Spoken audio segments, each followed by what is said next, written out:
Good morning, everybody. We're going to get this meeting called to order, but before I call the meeting to order, we're going to encourage anyone who would like to address the Lottery Commission this morning to fill out a speaker card, and we'll be making that announcement again. And just remember that this is your opportunity, so if there's something you want to let us know, there's no better time than now. So with that, at the hour of 10:02, we'll call the meeting to order, and we'll start with the Pledge of Allegiance. To the flag of the United States of America, and to the republic for which it stands, one nation, under God, indivisible, with liberty and justice for all. Okay, roll call, please. Commissioner Smolin? Here. Commissioner Kurtman? Here. Commissioner Ahern? Here. Commissioner Perez? Here. Chairman Tagami? Here. Let's take a look at the agenda. Do we have any comments or modifications to the agenda this morning? Additions? You good? Seeing none? Okay, with that, we'll go for the approval of the minutes. Commissioner Smolin? Yes. Commissioner Kurtman? Yes. Commissioner Ahern? Yes. Commissioner Perez? Yes. Chairman Tagami? Yes. Okay, we'll go right into the director's report.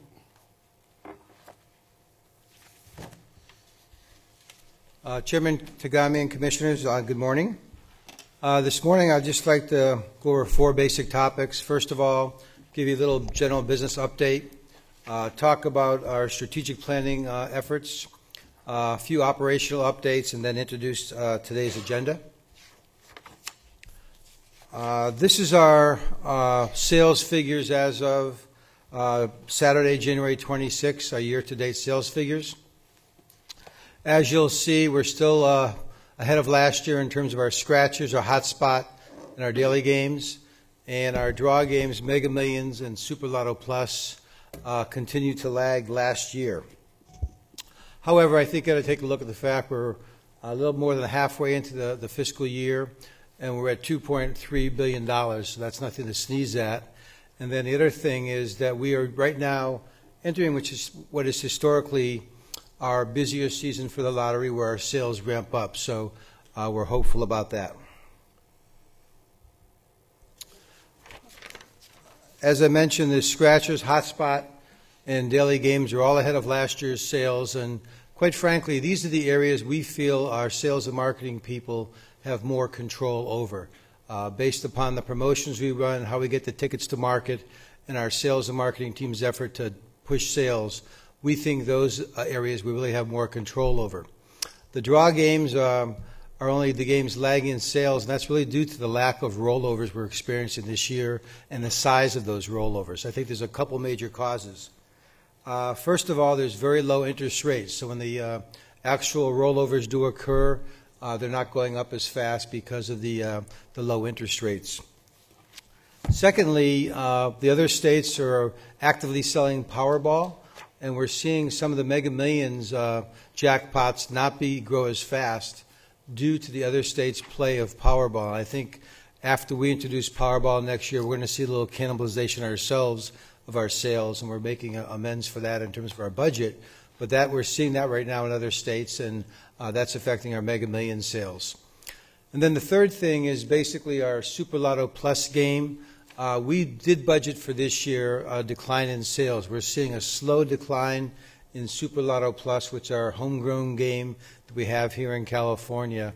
And unfortunately this year the decline in those sales are a little bit more than we budgeted for. We are making some steps in the near future here to try to reinvigorate that game in the short term, as well as taking some longer term look at the overall strategy for that game.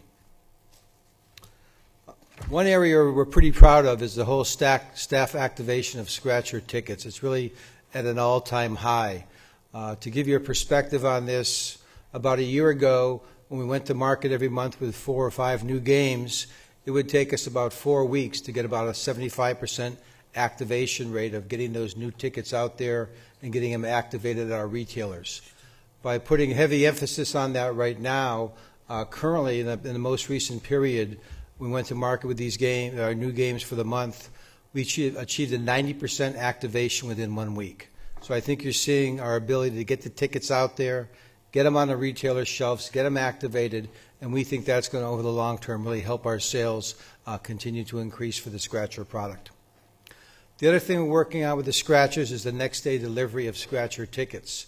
Historically, it's taken the lottery anywhere from 2 to 4 days when someone places an order to get that ticket order out there to the retailers. So once again, you're going to have a retailer who's stuck with some empty facings for tickets until the tickets arrive. We right now believe by mid-March, we're going to be at next day delivery for about 99% of the state. We're doing some business process re-engineering. We're shifting some of our assignments around in terms of who does the processing of the tickets, and we think we'll be at that next day delivery. Once again, another incremental change to help us get the tickets out there and make sure they're there for sale when people want to buy them. And then we have a variety of things you're going to hear about later on from Richard Mahan in more detail in terms of upcoming efforts for sales and marketing, for our $2 Powerball, and our Lucky for Life annuity game that we're very excited about, and you'll see some of that this morning. And then lastly, right now we're working on our mid-year budget review. Each year about this time we take a look back at what we have budgeted for the year, how things are running in terms of revenue expenses, and take a look at, do we have to make any adjustments for the year. As of right now, we believe our sales for the year will be above last year's sales, and we also believe that the amount of money we give to education will be above what we gave last year.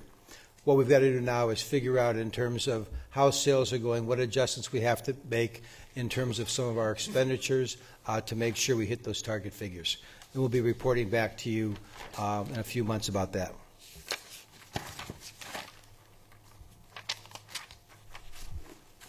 As far as our strategic planning efforts, we began work with you folks last fall, and we had a bunch of vendors in last fall. Our senior staff has continued to work on our strategic planning efforts.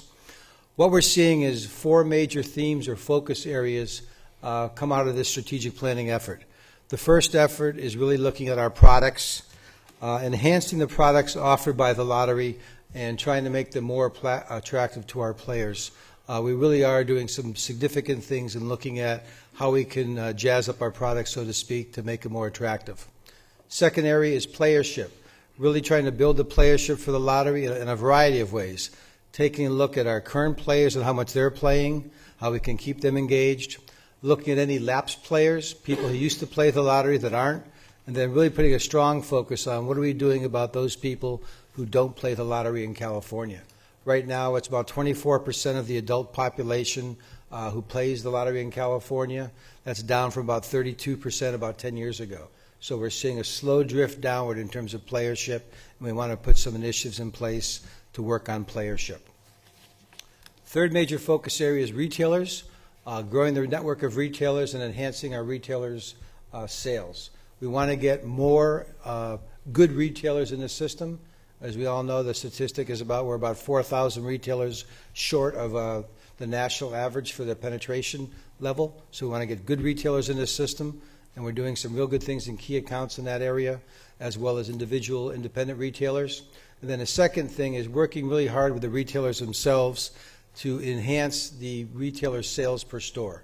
Working with the point of sale, working with the placement of the product, a variety of things like that to help our retailers be more successful.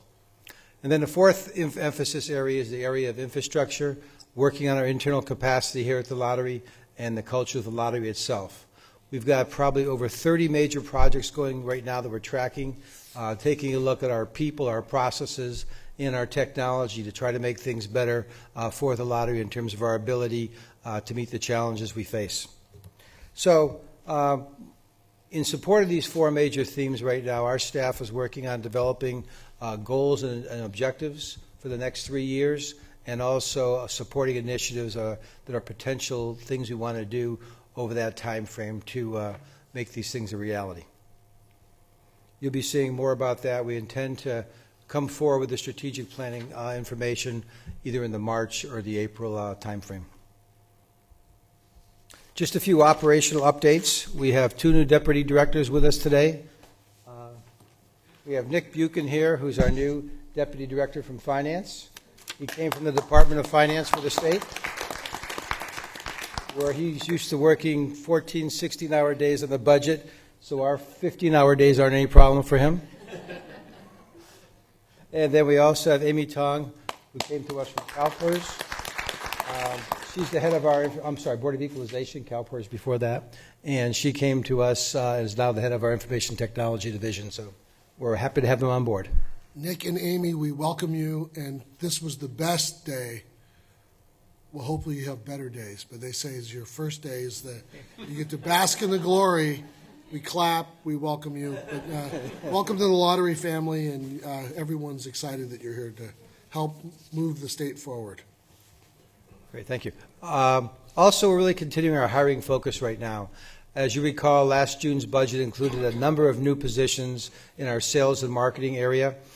The protocols we have to go through with the state hiring process are somewhat elaborate, but we're in the process right now of bringing on people in our key accounts area to help with our retailer development, and also just getting boots on the ground with our district sales reps and our route sales representatives. We anticipate that between now and the end of March, we'll hire over 40 more people in our sales and marketing staff. So the positions you authorized last year have finally come to fruition, and we have the need for them right now, so we're going to be happy to have them. We also have a good deal of procurement activity going on right now with major efforts for the lottery. Probably the largest is our Scratchers request for proposal. As you're aware, the Scratcher contract we've had in place for the last 5 or 6 years is right now up for rebid, and that should be going out sometime later part of February, and then we should have a vendor on board, we hope, sometime in late August, early September of this year. We also have a loyalty program request for proposal being released.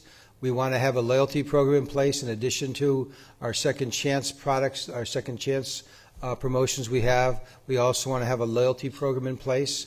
As part of this loyalty program, there's going to be a major Buy California section in that loyalty program catalog, so we can encourage people when they redeem the points they get in the loyalty program to redeem them from goods that have come from California. And then the third area is our project management system RFP, which is currently on the street. We want to do a much better job of project management, as we talked about this past fall, and so we now have a request for proposal out to get a system so we can manage those projects in a much better way than we're doing right now. A lot of procurement activity going on. Director O'Neill? Sure. In one of our previous meetings, Commissioner Perez had asked what our policy was by way of our LBE, SBE utilization, or California business utilization, and some of our RFP and procurement processes. So what might be helpful, as these things are forthcoming, is to give, if you could and your staff could, the commissioners the criteria that's being used for scoring and evaluating these RFPs. And so that we could potentially look at where appropriate, where the scoring or enhancement of scoring can be achieved through local business utilization and participation and or mentoring. So we are looking at the building of local capacity and building of California small business capacity as a part of procurement. Yes, we do have those types of programs built into our request for proposals. We're glad to share that information with you. The other thing we're starting to track now is the level of involvement, particularly of small businesses in our efforts. On the one hand, where we have our retailers, we have a significant population of small businesses selling tickets for us. I don't think we've done as good a job as getting small business involvement in some of these major procurements. So we do have those built into these RFPs, and we will be making a concerted effort to encourage people to use those types of entities in California, as well as track our success in doing so. But I'll share that information with you. And then if I could lastly, in welcoming Nick and Amy, and you've done, I think, an outstanding job in rebuilding some of the upper middle and top level management structure required to conduct the lottery and grow the lottery business. But I also understand from our dialogue that we have a lot of our current lottery employees that have been serving for a long time and are close to or in retirement eligibility.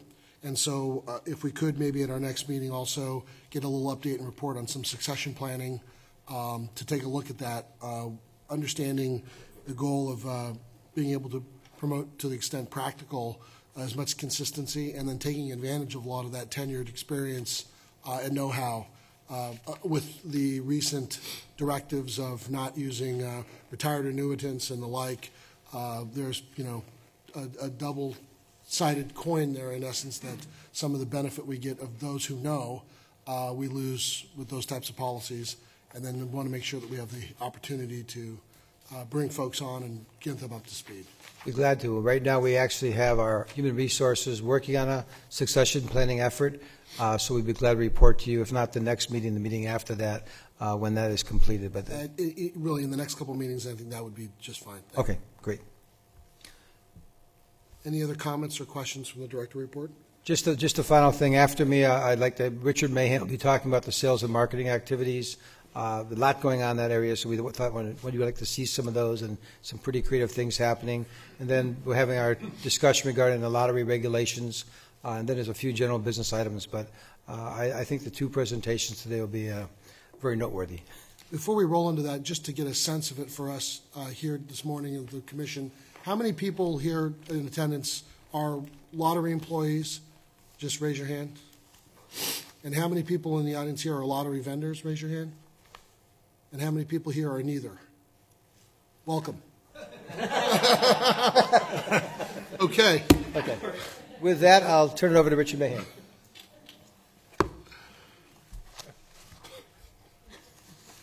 Just thought I'd know.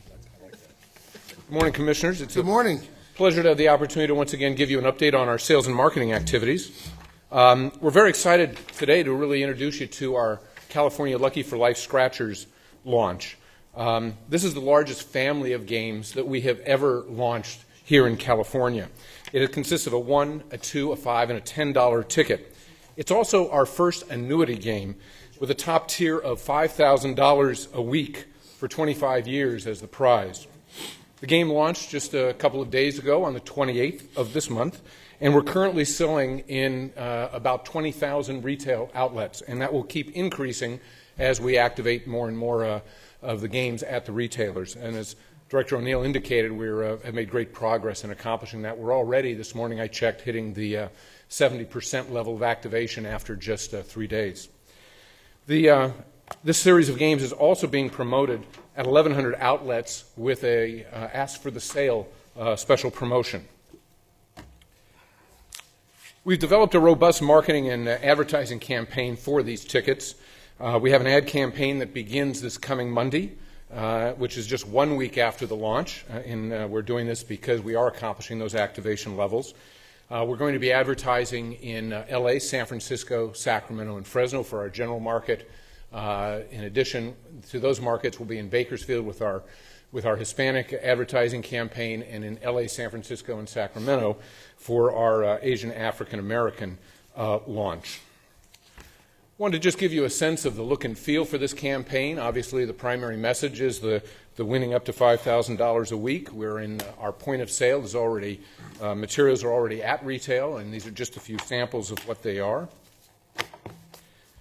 We also have an extensive out-of-home campaign with billboards, both digital and static, as well as static and digital transit shelters. We're doing media on gas station pumps, as well as, of course, our in the stores with electronic point of sale. Now, as previously stated, this campaign includes television advertising that will air in Los Angeles, San Francisco, Sacramento, and Fresno. That campaign component, as I indicated, starts on Monday, but today you're going to get a first look. What's that? It's the new California Lucky for Life Scratchers. We could win up to $5 grand a week for 25 years. Do you know what this means?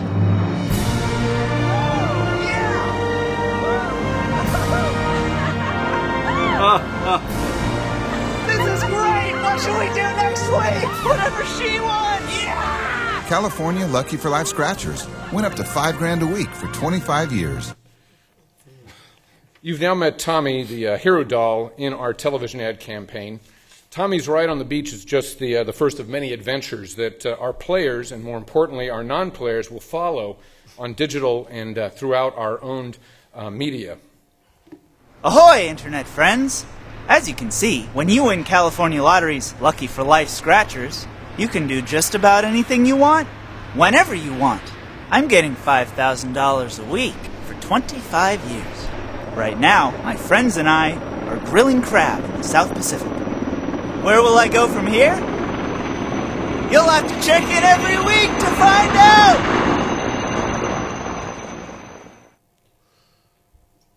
Tommy takes our players to Facebook, where our thousands of fans each week decide where Tommy goes next.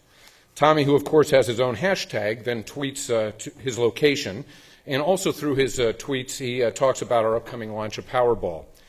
Along the way, Tommy also takes his new fans to our public website to enter into Second Chance, where players can enter into a $10,000 bonus draw. This is our Second Chance program. It's had great success, and with each of these campaigns we've been conducting in the past many months, we've been obtaining tens of thousands of new registered players with whom we communicate and engage directly. I'd now like to take a couple of minutes and just update you on Powerball. We're building a strategic, multifaceted, 360-degree campaign. That campaign has 4 phases to it.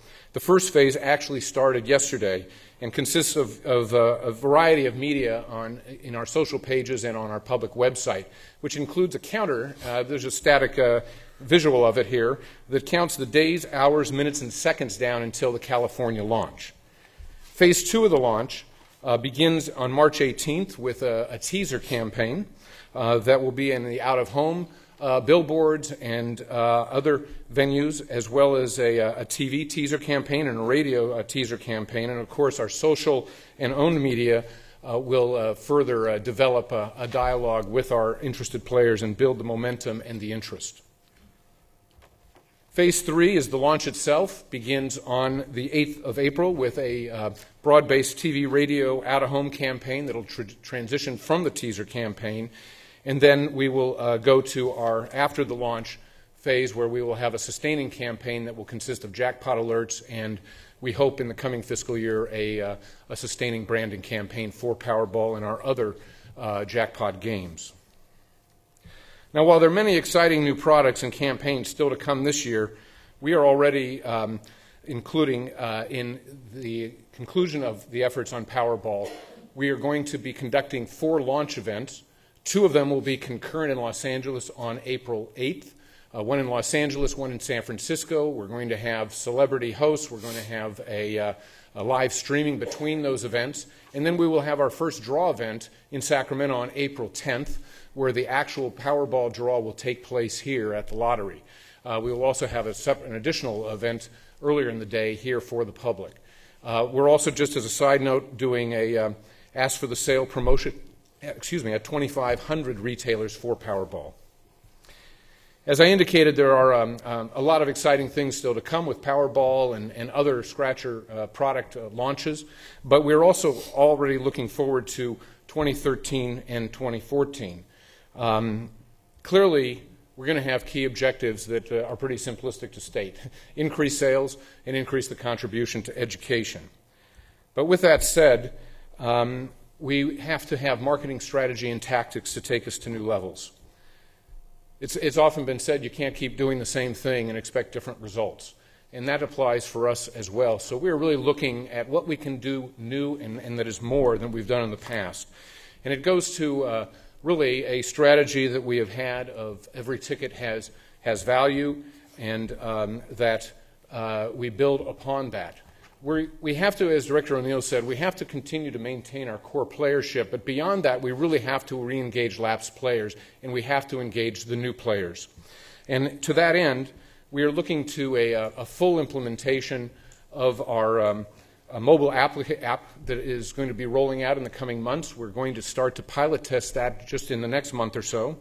We're looking at using many more expanded casual games.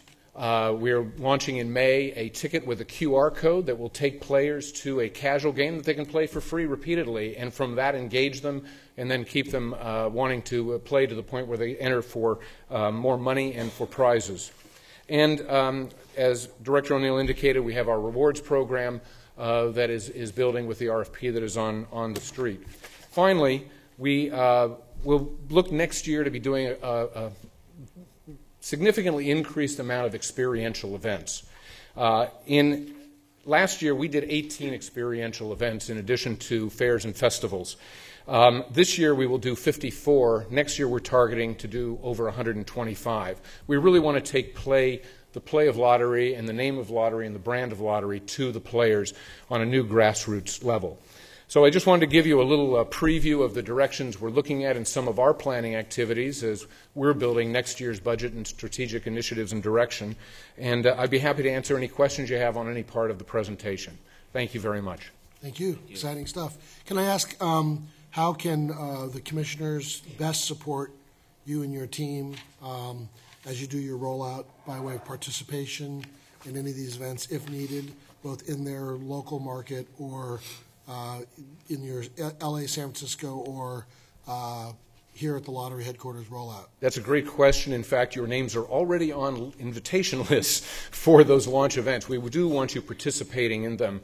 And in addition to the launch events in LA and San Francisco that we're hoping your calendars will allow you to participate in, we're going to be doing other follow-on experiential events in the following week, couple of weeks after the actual launch at malls and other locations. And if you're available to be at some of those, it would be terrific as well.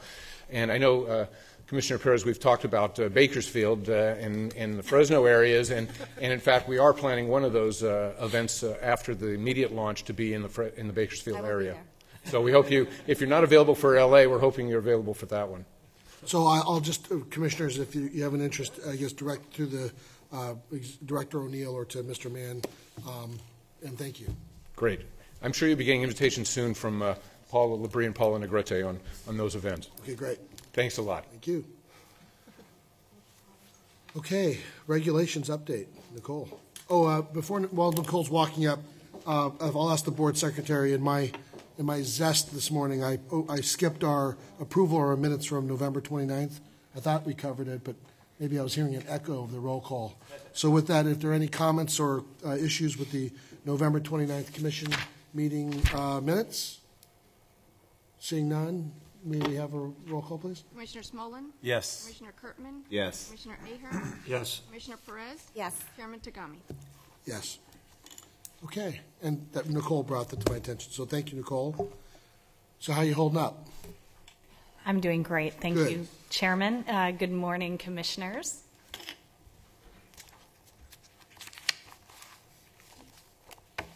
All right.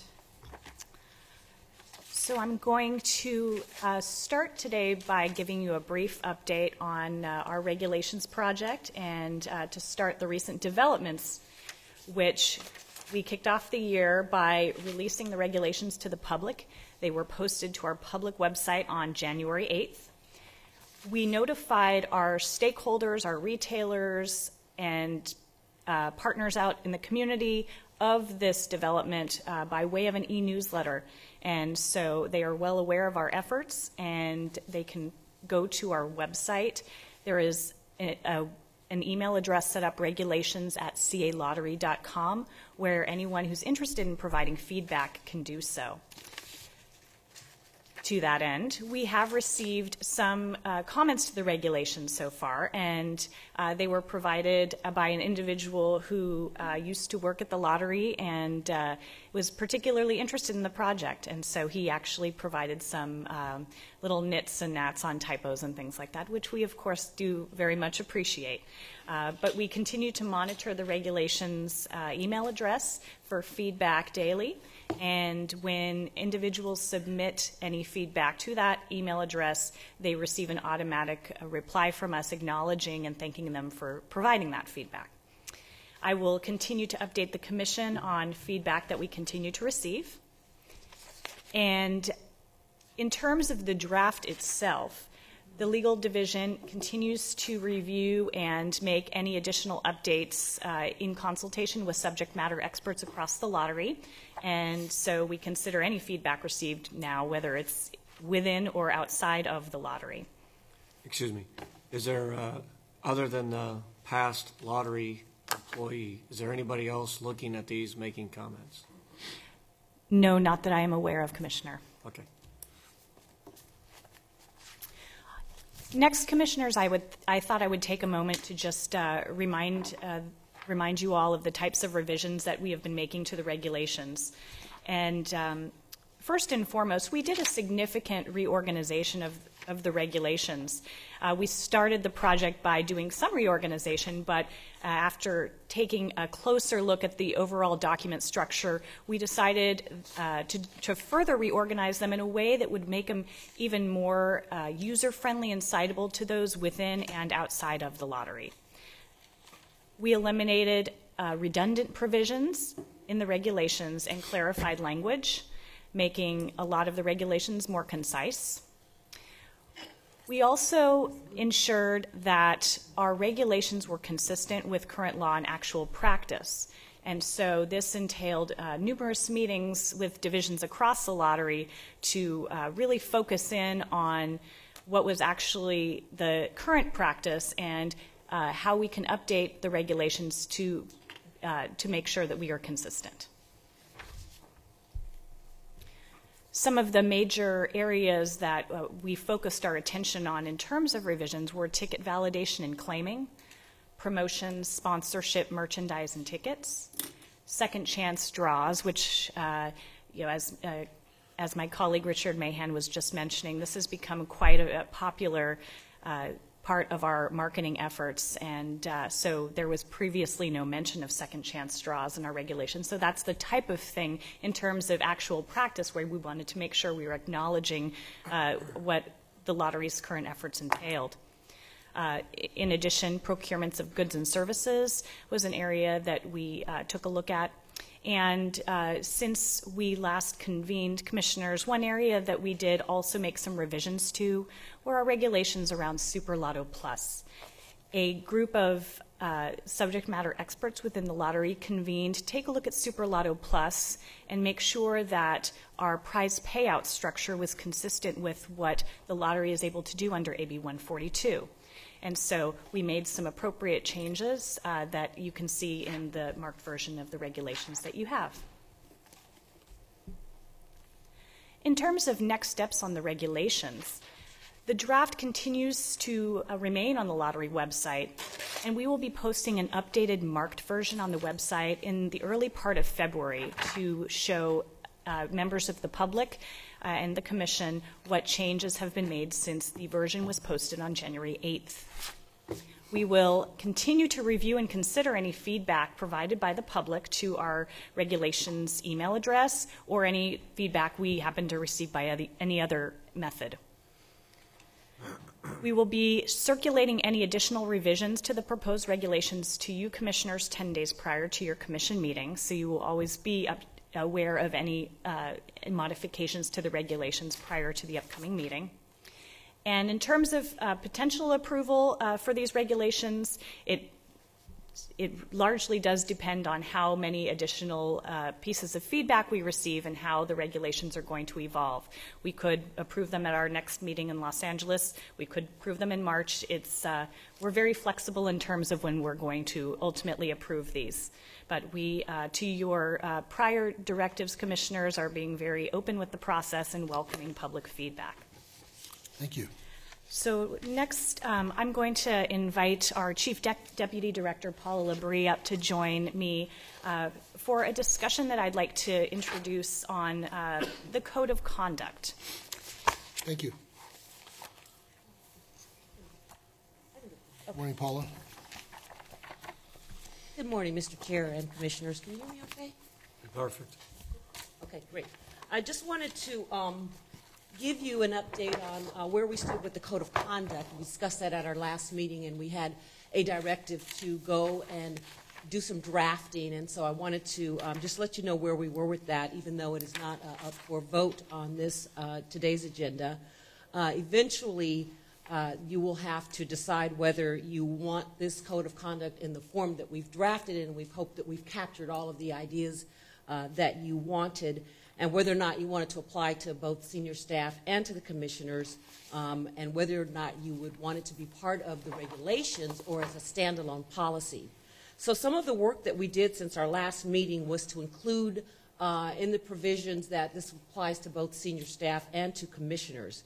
We took a look and survey of other lotteries, 18, and got a sense of what they were doing and how, if they had a code of conduct and where it resided and who it applied to and so forth. And so what we found in that effort was that There's a little bit across the board. And, California currently has several laws that have pieces of what we've put together sort of spread out. I mean, you have provisions in the FPPC, you have provisions in the government code, and there are many that we've sort of assembled to put together in this particular code. Other states have done that as well. Of the 18 states we looked at, there is only one that actually has their code of conduct residing in its regulations. So we did want to point that out to you.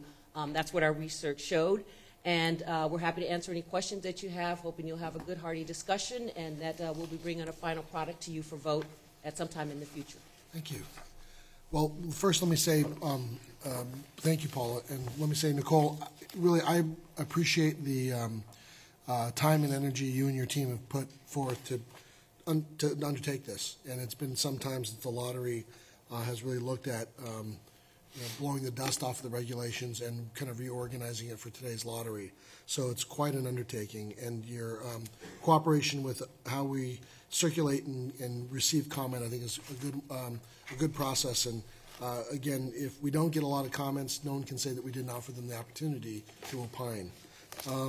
With that, I would really open up some comments and questions to my colleagues, and then, of course, have some suggestions and some specific requests in regards to the discussion around the Code of Conduct.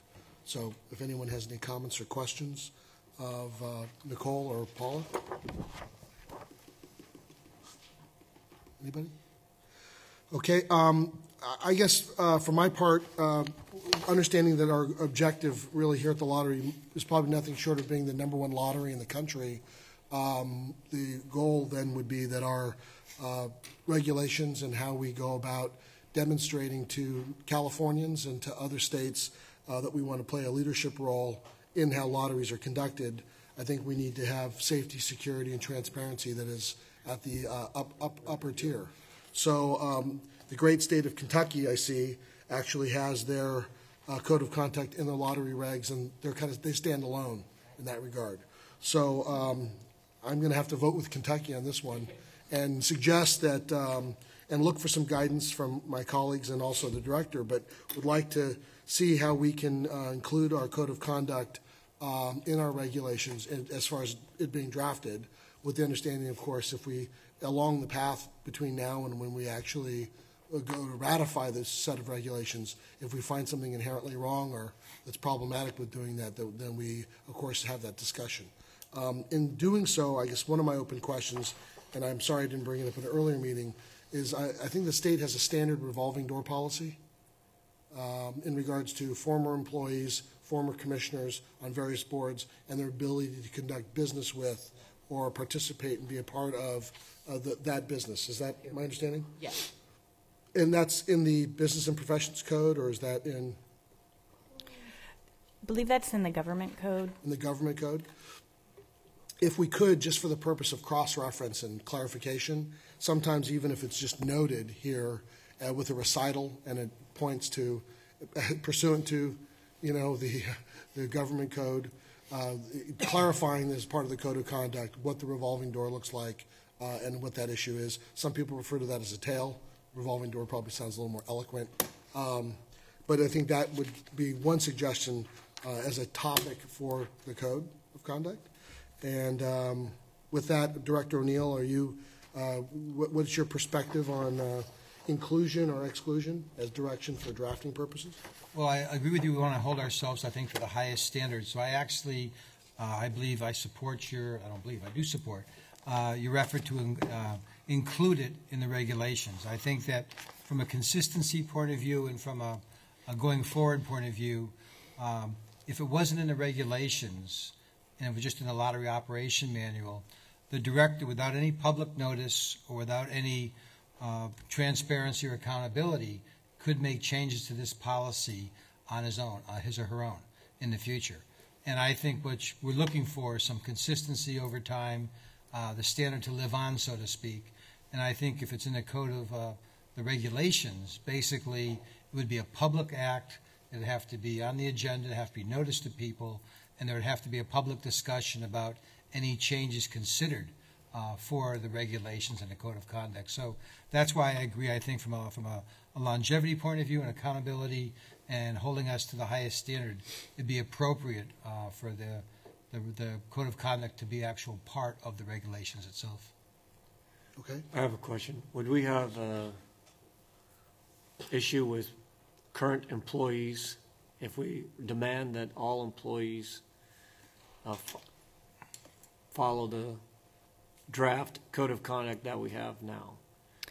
Commissioner, as the current draft is written right now, it would be applicable to commissioners and senior management, which are division chiefs, and so that would not extend to rank and file employees. All right. So then, to the people it does apply to that are already current employees of the lottery, would we have to go back and have them all noticed on the code of conduct and have them agree to the draft?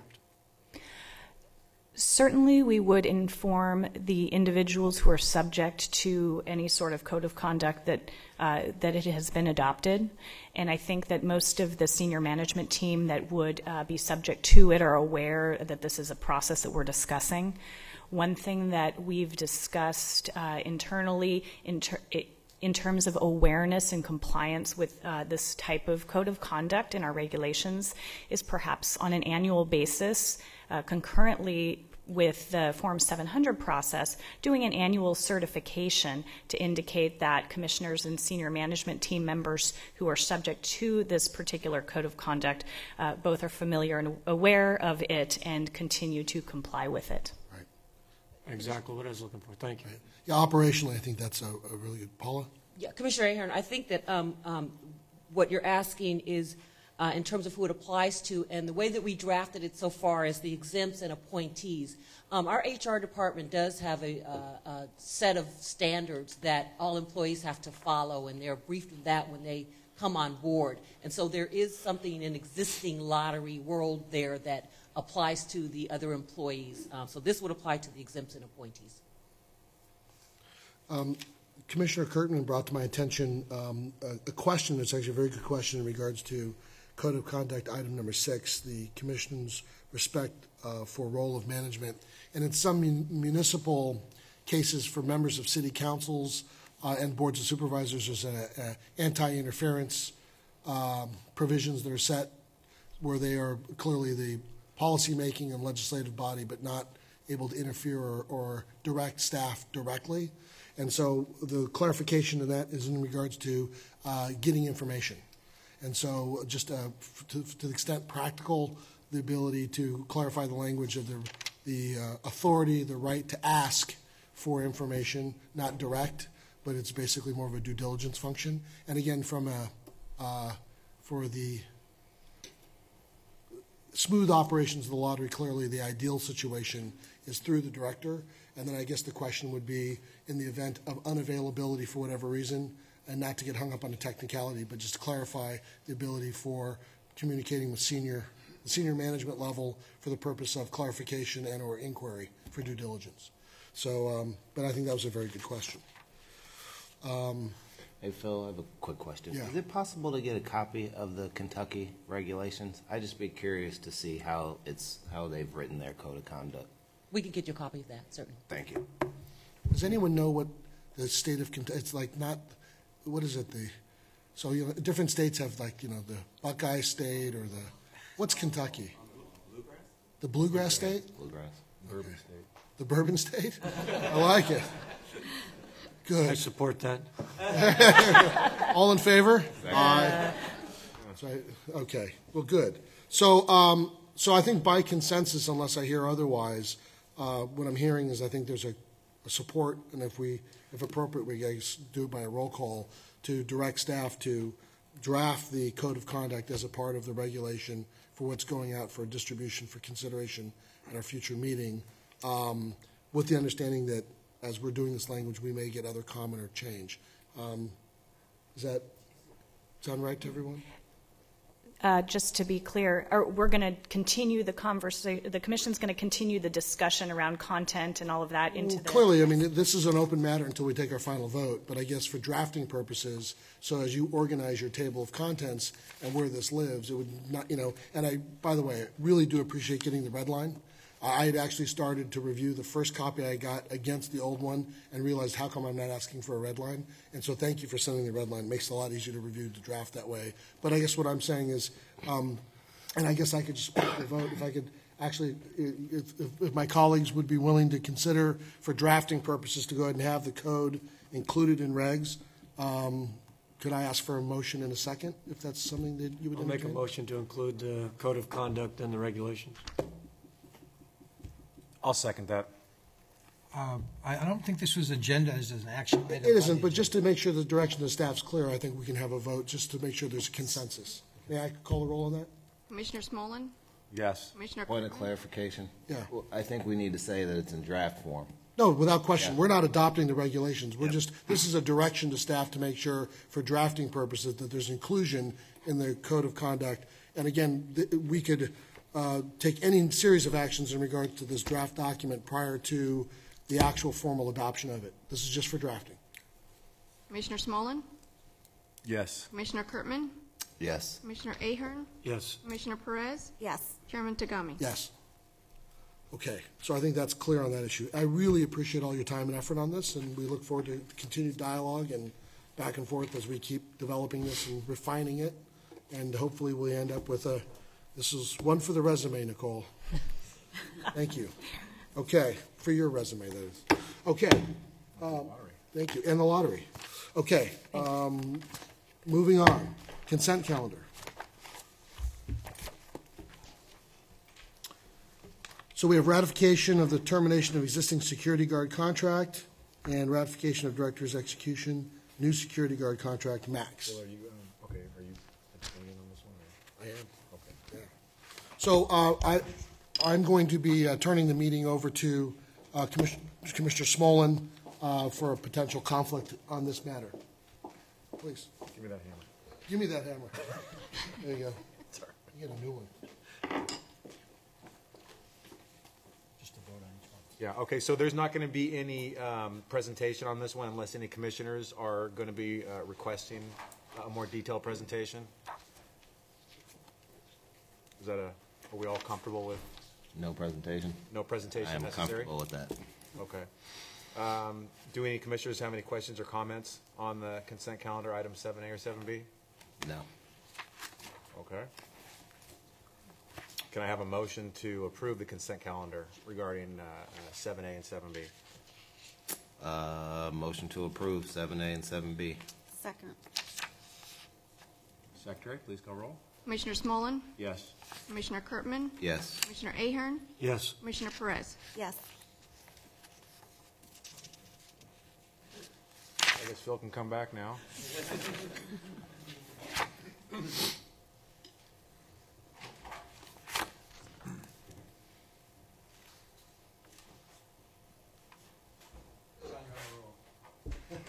Okay, well, we can go ahead and roll into the action items then.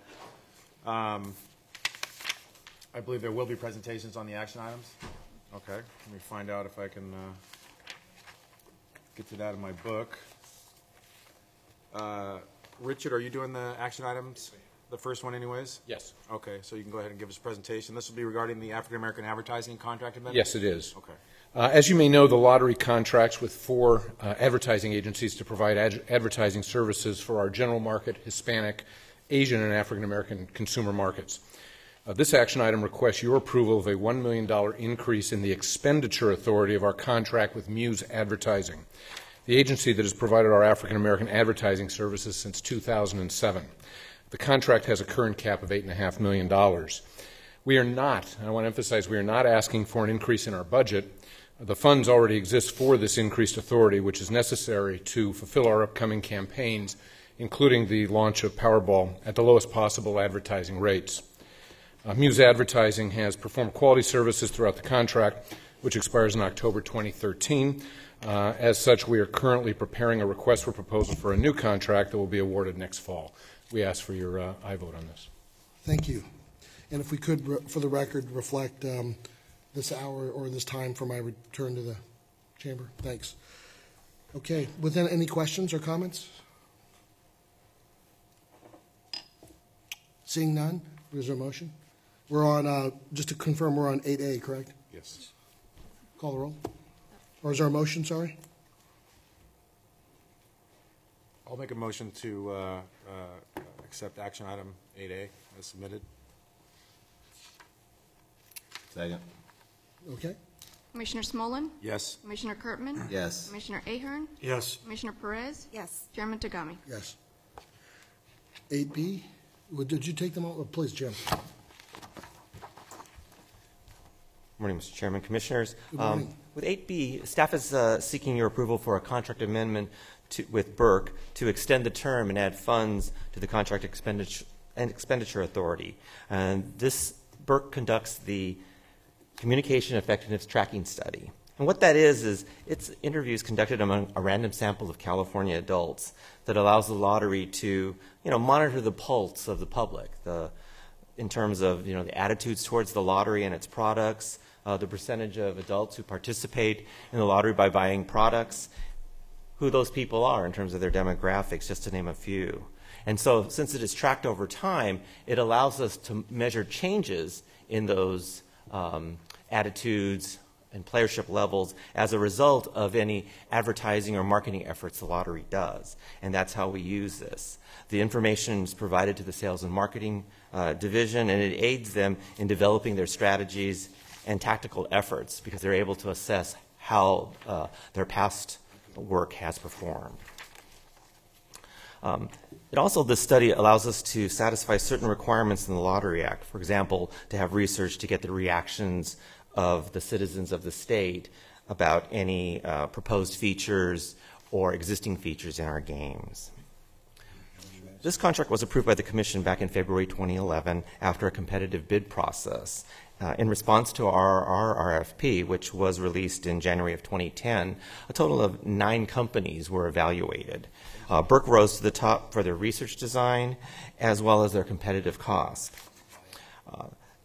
Burke is conducting the study differently than their predecessor in the sense that they are conducting interviews both over the internet and over the telephone and blending those results to get a more accurate representation of the California adult population. Prior surveys were just done using phones. And as you might understand, when we transition to the new technology, because internet surveys are cheaper to conduct, we did realize cost savings in the neighborhood of about 40% when we started this contract. This contract currently makes available 5 one-year contract extensions, but staff is requesting that we exercise just 2 of those one-year extensions at this time. Burke has had excellent performance. They've met all of their deadlines, monthly deadlines they have to provide us with the interviews and all the data being already processed. And they're also very responsive in making modifications to the survey because, as you might imagine, we have changing market conditions. We have different marketing campaigns and issues going at hand, so we have to make changes to our tracking study instrument.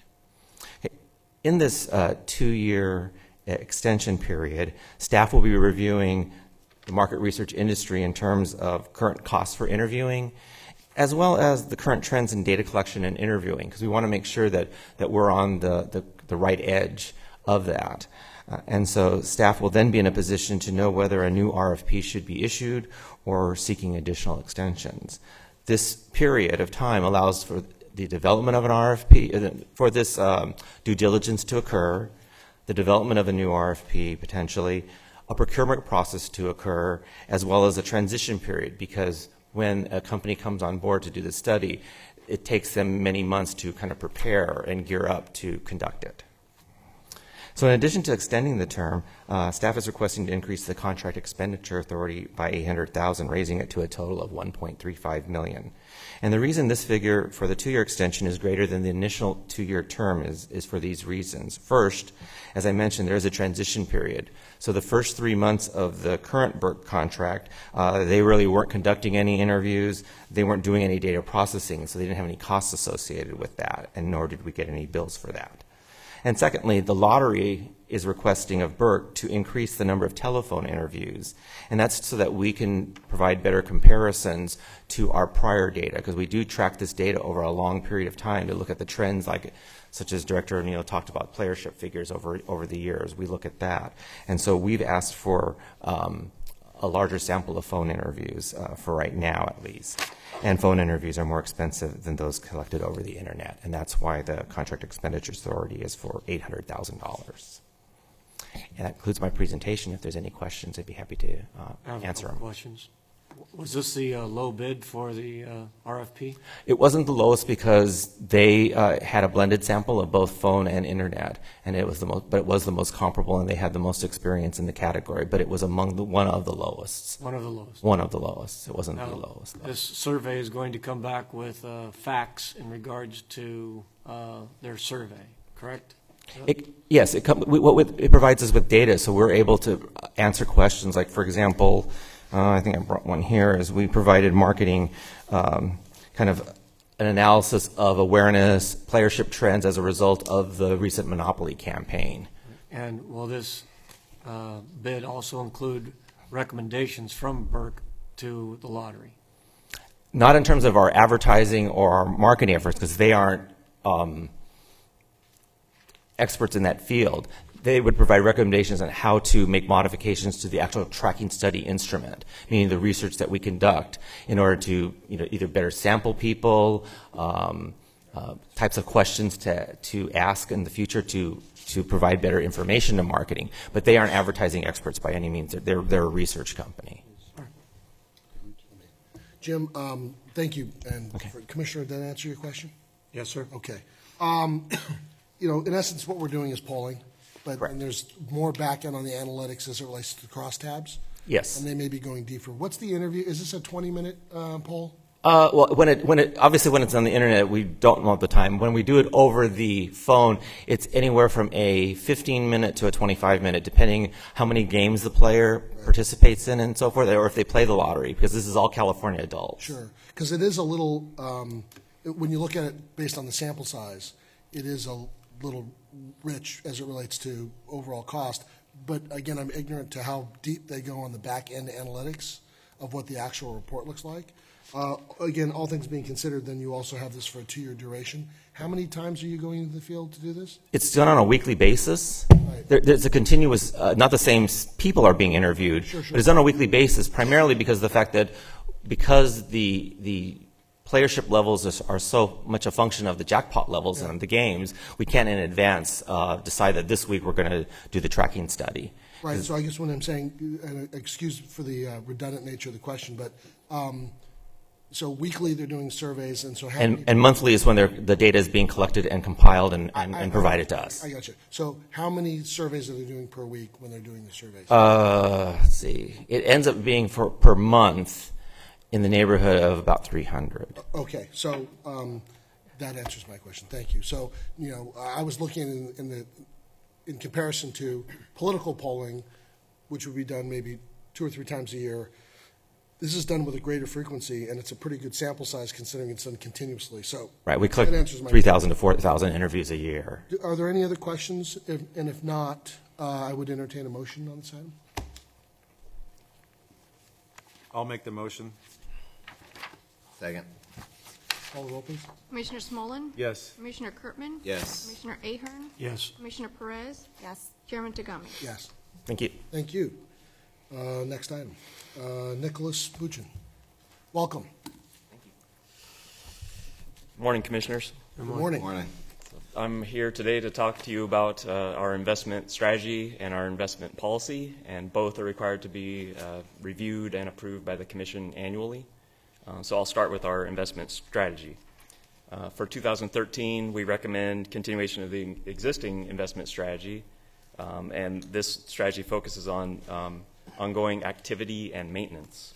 The investment activity is in support of our draw games, Super Lotto Plus, Mega Millions, soon to be Powerball, as well as our various scratcher games. And the whole point of this is it ensures sufficient cash flow is available for our annuity prize winners. Our ongoing investment maintenance it includes monitoring and mitigation of potential risk. And so to accomplish this, we purchased U.S. Treasury and agency securities for our new annuity prize winners, as these investments are essentially considered to be risk-free. And again, under our investment strategy, we time the maturity of our investments with the payments of the annuity prizes. And you may recall that prior to 2010, our investment portfolio consisted entirely of United States Treasury bonds. And during the Great Recession that began in 2008, the lottery saw an opportunity for to leverage unique market conditions and ultimately provide more funding to public education. So specifically what that entailed is we sold off a portion of our United States Treasury bonds in exchange for some higher yielding and still secure municipal and agency securities. And this restructuring effort was short-term by design. Again, it just took advantage of some unique market conditions. So it ended approximately 2.5 years ago. And that effort resulted in $61 million in additional funding being available to education. So following that restructuring, our investment strategy returned to our more bread and butter standard practice of acquiring United States Treasury and agency securities for our annuity prize winners. So this is the strategy you approved last year, and again, this is the strategy that we are asking you to approve for 2013. And related to this, in your binder is our annual investment portfolio report, and this goes into greater detail of this strategy. So with that, I'll talk about quickly our investment policy. Our investment policy is, outlines the requirements of our investment program, and it revolves around safety and of the principle and timeliness of payments to lottery prize winners. The policy includes permitted investment security categories and places limits on certain investment types to ensure diversification of our investment portfolio. So lottery staff have reaffirmed that the guidelines specified in the lottery's investment policy are consistent with current principles of prudent investing and standards for the investment of funds managed by a public entity. And in addition, we've also confirmed that all of the investments in the lottery's portfolio are in compliance with the provisions of the investment policy. So as such, we are not recommending any changes, and we ask for your approval of the policy. And that concludes my presentation. I'd be happy to answer any questions. Thank you very much. You mentioned the $61 million, and that is an annual investment return? That was one time as a result of the restructuring that we did in late 2009. All right. So that was a one-time benefit that resulted from our the market conditions at the time that we were able to reinvest in some higher yielding securities. And does that $61 million get returned to public education, or does it go back to the investment fund for additional monies to invest? That particular $61 million went directly to education. Keep in mind that going forward, our portfolio, we hold to maturity. So as we make short-term gains, they're unrealized gains because they're still within our investment portfolio. We hold until maturity, and then that funding is available to support the prize winners. Okay. So. Anybody else? Could you define what risk-free is? It's those. So I referred to that for both the United States Treasury bonds and the United States agency, and we can say with a straight face that those are essentially risk-free because both of those types of investments are backed by the United States government. So if there was, severe tanking of the economy, the United States government would back those. The problems we'd face would be biblical if... I think, yeah, we wouldn't be thinking about... We wouldn't be buying lottery tickets. So, thank you. Yeah, a little levity. So with that, may I have a motion? I'll make a motion. Second. Commissioner Smolin? Yes. Commissioner Kurtman? Yes. Commissioner Ahern? Yes. Commissioner Perez? Yes. Chairman Tagami? Yes. Okay. Commissioner general discussion. So commissioners, I'd open the floor if there are any items, questions, comments, and or future requests for calendaring and or the director or staff.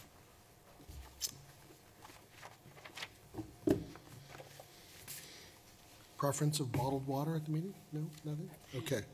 So with that, we'll move on to scheduling and just confer our scheduling. So we have a February 21st. Bob, want to take us through that a little bit just to make sure we got all the logistics then for the February 21st meeting will be down at Los Angeles Unified School District Boardroom?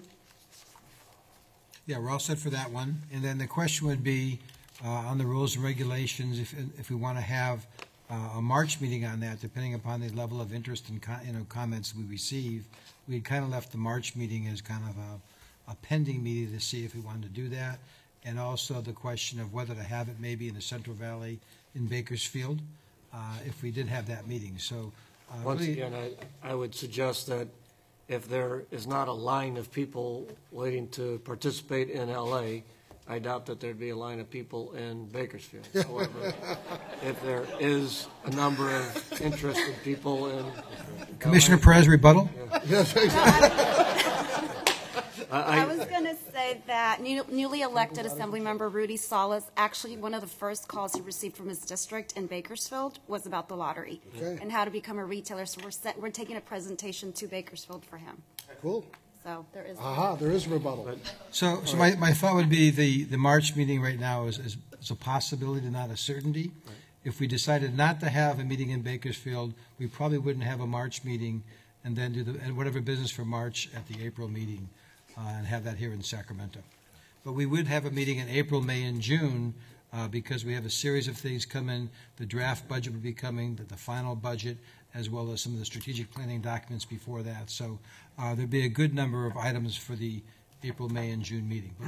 But the March meeting was just a question mark that we'd put a date on there just in case, if your commissioners are comfortable with that. Yes, that's what we requested. So if we could, then if I can really look at if we could pro forma what we want to take up for those meetings. So in essence, I'm not looking to concretize the agenda, but as much as we can just pro forma what we want to cover in February, April, and May, because we had some other specifics that we'd covered in our strategic planning session regarding how we wanted to organize ourselves through the year. And again, we can always reserve the right to modify, and we always look to the director to make sure that it's consistent with the ongoing work product, a lot of stuff. I think that would be helpful for the commissioners to be able to organize anything else they would want to comment on or suggest as we go about what we're doing. So if I could just add as a part of that, and really kind of a tail on number 9, we had sent on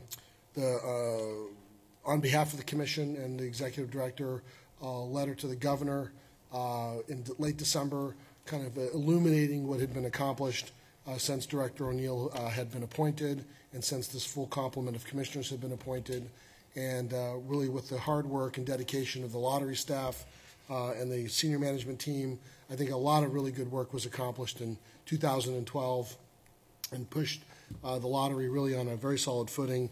I had the opportunity yesterday with Paula, the two Paulas, and Director O'Neill to meet with some of our representatives in the Assembly and Senate to specifically review our progress and where we're headed. And I'm happy to report that I think we're on a very solid footing as we go through 2013. And so I appreciate everyone's support in making that possible and making this organization look good. And the governor had the opportunity last night to share a good hour discussion about a number of topics, but he wanted to make sure that you all knew that he was appreciative of that hard work, and he did take note and actually did review and actually made a couple marks on the letter. So I don't have yet to give a correspondence to the governor with that red line response.